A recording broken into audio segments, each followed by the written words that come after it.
எல்லாருக்கும் வணக்கம். என்னுடைய ராதா ராமராவ் சேனலுக்கு உங்க எல்லாரையும் வெல்கம் பண்றேன். இப்ப இருக்க யங்ஸ்டர்ஸ் அது ஸ்கூல், காலேஜ், வேலைக்கு போற எல்லாருக்குமே டெய்லி பிரேக்ஃபாஸ்ட்டோ, லஞ்ச் பாக்ஸ் ரெசிப்பியோ விதவிதமா கேட்குறாங்க. அப்ப தினமுமே நம்ம என்ன செஞ்சு குடுக்கலாம் அப்படின்னு ரொம்ப யோசனை பண்ண வேண்டியதா இருக்கு. இது என்னோட பையனுக்கு நான் லஞ்ச் பாக்ஸ்க்கும் சரி, இல்ல சில சமயம் பிரேக்ஃபாஸ்ட்டுக்கும் செஞ்சு குடுக்கறதா நான் வீடியோவா போட்டுட்டுருக்கேன். தோசை மாவு வச்சுண்டு இந்த மாரி காய்கறி எல்லாம் வச்சு ஸ்டஃப் பண்ணி நம்ம குடுக்கலாம். பிரெட்ல குடுக்கலாம். நெறைய பேர் இத செஞ்சிருப்பீங்க. இதுவரைக்கும் ட்ரை பண்ணாதவங்களுக்கு இந்த வீடியோ ரொம்பவே யூஸ்ஃபுல்லா இருக்கும். இந்த வீடியோ பார்க்கறதுக்கு முன்னாடி இதுவரைக்கும் என்னோட சேனலுக்கு சப்ஸ்கிரைப் பண்ணாத வியூவர்ஸ் உடனே சப்ஸ்கிரைப் பண்ணி பக்கத்துல இருக்க பெல் பட்டனும் பிரஸ் பண்ணீங்கன்னா, நான் போடுற புது புது வீடியோ உங்களுக்கு நோட்டிஃபிகேஷனா கிடைக்கும். நான் போடுற எல்லா வீடியோவும் மிஸ் பண்ணாம பார்த்து எனக்கு எப்போதுமே சப்போர்ட் பண்ணிட்டுருங்க. பிரேக்ஃபாஸ்ட், லஞ்ச் பாக்ஸ்க்கு ரொம்ப ஆப்ட்டான ஒரு ரெசிபி இது. இதுக்கு பாருங்க ஒரு சின்னதா மீடியம் சைஸா ஒரு 5, 6 உருளைக்கிழங்கு, காய்கறிகள்லாம் ரொம்ப முக்கியம். அது பிள்ளைங்க சாப்பிட்றப்ப, அதனால ஏதாவது ஒரு வகையில காய சேர்த்துக்கணும் அப்படிங்கிறப்ப, அவங்க இதெல்லாம் சேர்த்து செய்யறப்ப தனியா எடுத்து வச்சு சாப்பிட முடியாது. எல்லாமே உடம்புக்கு நல்லது.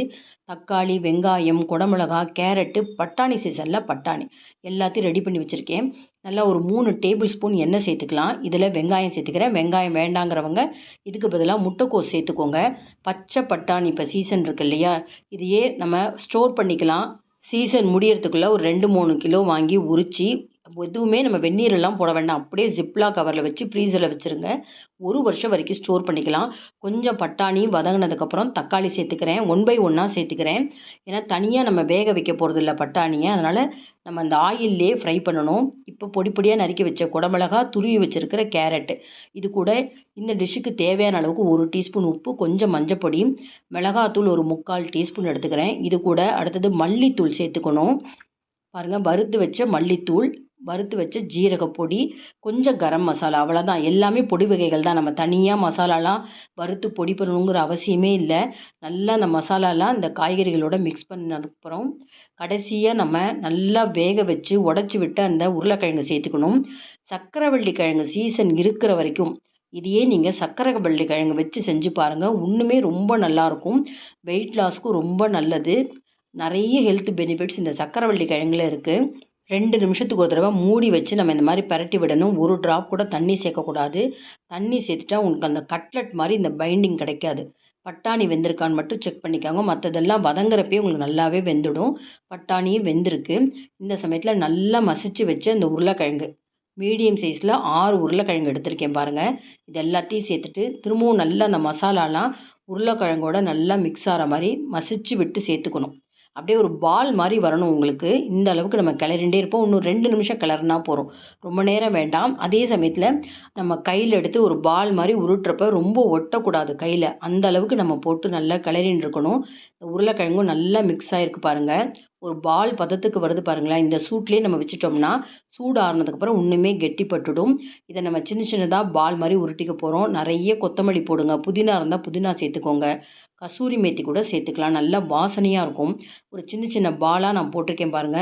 இத வச்சுண்டு நம்ம அடுத்தது தோசை மாவுல ஸ்டஃப் பண்ணி, இதுக்கு சைட் டிஷ்ஷே வேண்டாம். இந்த மாரி செஞ்சுட்டோம்னா, லஞ்ச் பாக்ஸ்க்கோ இல்ல பிரேக்ஃபாஸ்ட்டுக்கு நம்ம தனியா சட்னி, சாம்பார் எதுவும் நம்ம செய்யாம, சின்னதா ஒரு ஊத்தப்பம் மாரி போட்டிருக்கேன். மாவ தோசை கல்ல கொஞ்சமா எண்ணெய் விட்டுட்டு, ஒரு லிட்டு போட்டு மூடி சிம் ஃப்ளேம்ல ஒரு 2 நிமிஷம் அந்த மாவ வேக விடலாம். தோசை மாவ போட்ட உடனே நம்ம இந்த உருளைக்கிழங்கு ஸ்டஃப் பண்ணத வச்சுட்டோம்னா, மாவு அப்படியே ஸ்ப்ரெட் ஆயிடும். அதனால கொஞ்சம் வேக விடுறதுக்கு டைம் குடுப்போம். கட்லட் மாரி நான் தட்டியிருக்கேன் பாருங்க. இத அப்படியே மெதுவா அந்த தோசை மாவு மேல வைங்க. இப்போ பார்த்தீங்களா, கொஞ்சம் மாவு வெந்திருக்கிறதுனால அந்த மாரி பிரஸ் பண்ணி விட்டாலும் இந்த வெளியில மாவு வராது. அதுக்காக தான் முதல்ல 2 நிமிஷம் நம்ம வேக வைக்கணும்னு சொன்னேன். இப்போ இந்த ஸ்டஃப் பண்ணியிருக்கிற உருளைக்கிழங்க சேர்த்துட்டு, இதுக்கு மேல சும்மா ஒரு அரைக்கரண்டி மாவு, ரொம்ப அதிகமா விட வேண்டாம். அரைக்கரண்டி மாவ அந்த உருளைக்கிழங்கு ஸ்டஃப் பண்ணது மேல அப்படியே க்ளோஸ் ஆற மாரி கொஞ்சமா வச்சு கரண்டியால தேய்ச்சு விடுங்க. தேய்ச்சு விட்டுட்டு திரும்பவும் நம்ம கொஞ்ச நேரம் வேக விடணும். மாவு ஸ்ப்ரெட் பண்ண அப்புறம் இப்போ லிட்டு போட்டு மூட போறேன். 1லேருந்து 2 நிமிஷம் தான். நம்ம இத அடுத்தது திருப்பி போடுறதுக்கு முன்னாடி கொஞ்சம் எண்ணெய் சேர்த்துக்கலாம். எண்ணெய் சேர்த்துட்டு நம்ம திருப்பி போடுறப்ப, இந்த மாவு கீழ்ப்பக்கமும் நல்லா ரோஸ்ட் ஆகும். ஒரு ஊத்தப்பம், அதாவது இப்போ 2 ஊத்தப்பமா போட்டிருக்கோம் இல்லையா? அதனால கிட்டத்தட்ட ஒரு 4 நிமிஷம் ஆகும் வேகறதுக்கு. இன்னும் 1 டீஸ்பூன் நானு எண்ணெய் சேர்க்கிறேன். மொத்தமா 3 டீஸ்பூன் எண்ணெய் சேர்த்துருக்கோம். ஆனா கவனிச்சுக்கோங்க 2 ஊத்தப்பமா செஞ்சிருக்கோம். 1 ஊத்தப்பம் இல்ல 2 ஊத்தப்பமா செஞ்சிருக்கோம். இப்ப கீழ்ப்பக்கமும் நல்லா மாவு வெந்திருக்கும். உள்ளுக்குள்ள ஸ்டஃப் இன்னும் நல்லாவே வெந்திருக்கும். பட்டாணி எல்லாமே இன்னும் நல்லா வெந்திருக்கும். ஒரு நல்ல ஷேப் கிடைச்சிருக்கு பார்த்தீங்களா? இத அப்படியே நம்ம லஞ்ச் பாக்ஸில வைக்காம, பீஸா கட்டர் வச்சு 2ஆ நம்ம கட் பண்ணிட்டோம்னா, ஒரு சாஸ்ல டிப் பண்ணி சாப்பிட்றதுக்கு ரொம்ப நல்லாயிருக்கும். நல்லா கவனிச்சுக்கோங்க. உள் பக்கம்லாம் நல்லாவே மாவு வெந்திருக்கு.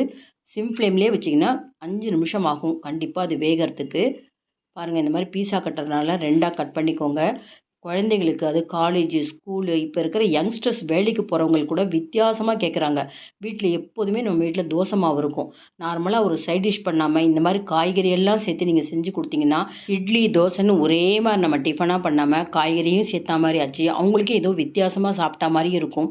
பிடிச்சு சாப்பிடணும். இல்லன்னா பாருங்க, கேன்டீன்ல நாங்க வாங்கி சாப்பிட்றோம். இல்லன்னா ஆஃபீஸ்ல வேலை பார்க்குறவங்க, அவங்க சம்பாரிக்கிறாங்க அப்படிங்கிறதுனால, அவங்களே வெளியில போய் சாப்பிடணும்னு நெனைக்கிறாங்க. அத அவாய்ட் பண்றதுக்காகவே, நம்ம கொஞ்சம் இன்னோவேட்டிவா வீட்ல விதவிதமா இந்த சிம்பிளா மாவ வச்சுண்டோ, இந்த மாரி பிரெட்ட வச்சுண்டோ நம்ம இது மாரி செஞ்சு குடுக்கலாம். அடுத்தது பிரெட்ல இத எப்படி ஸ்டஃப் பண்ணலான்னு காமிக்கிறேன்.